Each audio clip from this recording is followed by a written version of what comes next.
ఆడవాళ్ళ మీద అన్యాయంగా నోరు పాటిస్తుంది ఏం జరుగుతుంది ఈ రోజు మనం చూసాము.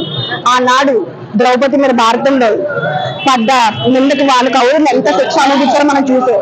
నేడు జగన్మోహన్ రెడ్డి ఆడవాళ్ళని సొంత ఇంట్లో ఉన్న తల్లిని చెల్లెల్ని బాధపడితే 11 సీట్లకి అంకితమైంది కూడా మనం చూసాం. ఈనాడు ఈ విలేకరులను ముసుగులో ఈ నీతిమాలను కుక్క చేసిన వ్యాఖ్యలకి ఆయనకి సరైన సాక్షి జరిగిందని చెప్పుకోవాలి.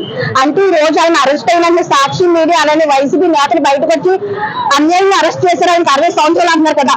ఆనాడు బాబు గారిని అరెస్ట్ చేసినప్పుడు 80 సంవత్సరాలు ఉన్నప్పుడు టీడీపీ నేతలు కూటమి నేతలు ప్రశ్నిస్తే నా అన్యాయం చేస్తే ఎవరైనా సరే అరెస్ట్ అవ్వాల్సిందని ఇదే మనిషి మీడియాలో కూర్చొని మాట్లాడారు. అంటే మీ దాకా వస్తే వయసు వస్తుందా? మీ దాకా జరుగుతాయి అక్రమ అరెస్ట్లా? మా అక్రమ అరెస్టులు కాదా? నిజం నిర్ధారణ కరెక్ట్ గా మీరు మీడియాలో మాట్లాడుతూ అందరం చూసి మా ప్రశ్నించిందే మీరు అడుగుతున్నారే. ఆ రోజు ఏమీ లేని అక్రమంగా అరెస్ట్ చేశారు మీరు. ఆ రోజు మీరు నిలదీస్తే తప్పని చెప్పి అన్నారు. మళ్ళీ చెప్పినా కబడ్డారు. ఆడవాళ్ళ గురించి మాట్లాడిన 10 సార్లు నోరు.